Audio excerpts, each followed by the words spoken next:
তখন ছেলে হুজুরকে প্রশ্ন করে, আপনি যে বললেন ইন্নামাল আমালু বিন্নিয়াত, নিয়তের উপরে সব নির্ভর করে, এটা কি আমনের কথা নাকি কোরআনের কথা? এটা কোরআনের কথা? এটা কোরআনের কথাও না, হুজুরের কথাও না, এটা আমার নবীজির কথা। বলেন কার কথা? নবীজির কথা। তখন হুজুর বলতেছে এটা নবীজির কথা, ইন্নামাল আমালু বিন্নিয়াত।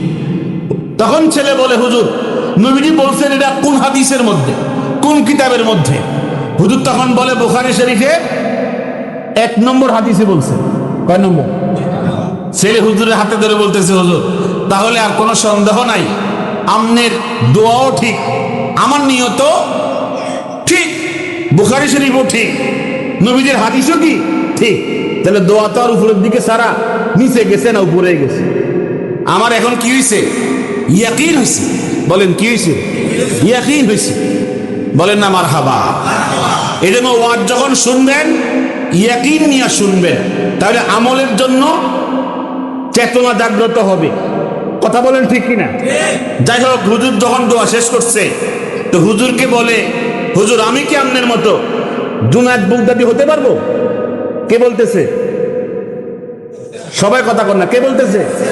হুজুর তখন বলে, নিয়তটারে খাঁটি করো, আমার থেকে বড় হুজুর হতে পারবা, আমার থেকে বড় হুজুর হতে পারবা। ছেলে তখন বলে, আপনি যে হাদিস শিক্ষা দিয়েছেন নিয়ত বিশুদ্ধ করলে ইবাদত বিশুদ্ধ হয়, আমি এই হাদিস অনুযায়ী আমার নিয়তকেও খাঁটি করে, পরিপূর্ণ খাঁটি করে আমি সামনের পথে এগুতে থাকবো, দেখবো আমি কি আপনার মতো হতে পারি কিনা। আমনের সবাকের উপরে থাকবো, আমনের কাছাকাছি যাওয়া পর্যন্ত। দূরে বলেন সুবহানাল্লাহ। ওয়াজ কি বেশি করছে? কথা কর, ওয়াজ কি বেশি করছে? একদূর ওয়াজ করছে। ছেলেটাকে অন্তর নিয়ে বসাইছে করে হুজুরের কাছাকাছি পর্যন্ত যাওয়ার চেষ্টা করবেন। বাড়িতে গিয়ে বলতেছে, মা মোহাব্বতের হুজুর উনাকে তো পাইছি, নিকটে দোয়া চাইছি, হুজুর আমাকে দোয়া করছেন, পাশাপাশি হুজুরের মতো হতে পারি, আমাকে একটা আমল দিছে, আমার অন্তরকে বিশুদ্ধ করতে পারলে আমার আমল বিশুদ্ধ হবে, আমি কাছাকাছি বুঝতে সহজ হয়ে যাবে। মা তখন বলে, আল্লাহ আমার ছেলেকে তুমি জুনায়েদের মতো ওলি বানায় দাও। কে বলে?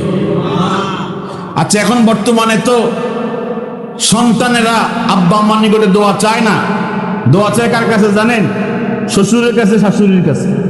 দোয়া চায় বউয়ের কাছে। কার কাছে? বউয়ের কাছে দোয়া চায়।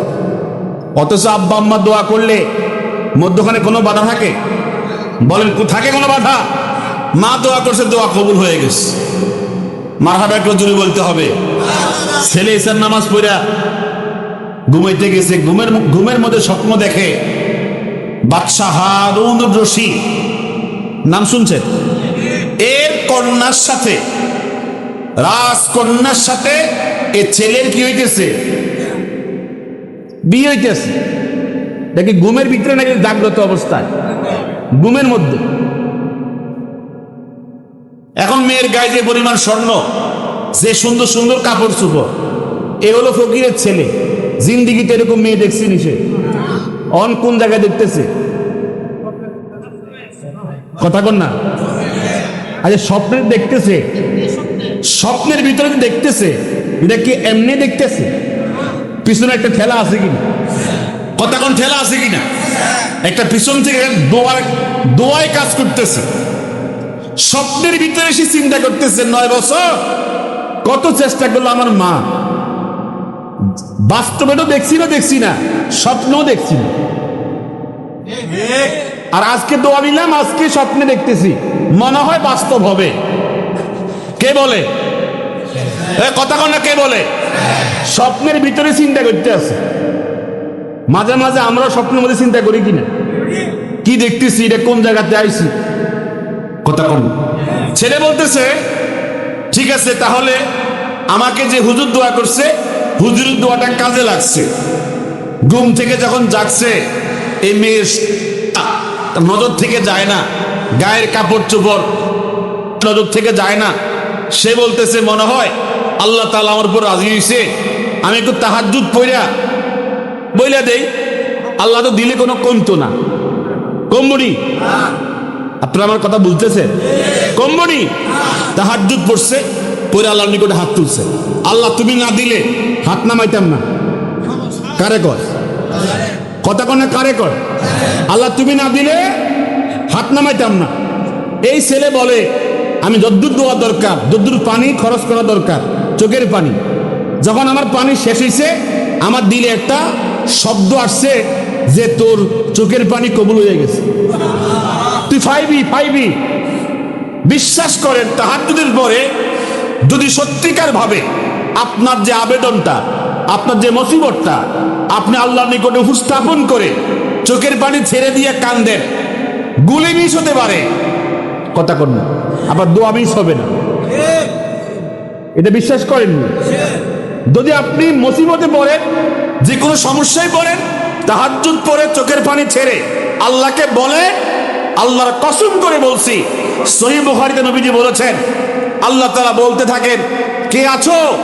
ওই সময় তাহাজ্জুদের সময় আল্লাহ পাক বলতে থাকেন তোমার কি সমস্যা আমাকে বলো, আমি সমাধান দিয়েই দেব। আল্লাহ বলে কিনা? বছরে এক রাত্রি,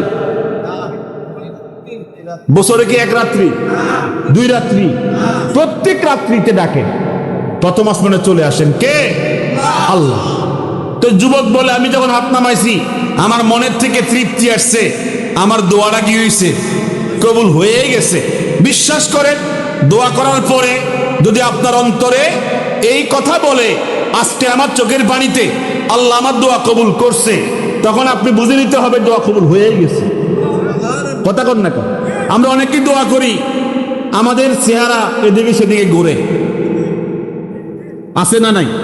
দোয়ার ভিতরে মনোযোগ নাই, দোয়ার ভিতরে মন হাজির থাকে না। যাই হোক, ফজর নামাজ জামাতে পড়ে আপনার কষ্ট হচ্ছে? কথা বলতাম নাকি ছেড়ে দিব? বিরক্ত হচ্ছেন না তো আপনারা? ডাইরেক্ট ফজর পড়ে গেছে বাদশার বাড়িতে। বাদশার নাম কি বলছি? সকলে কয় না?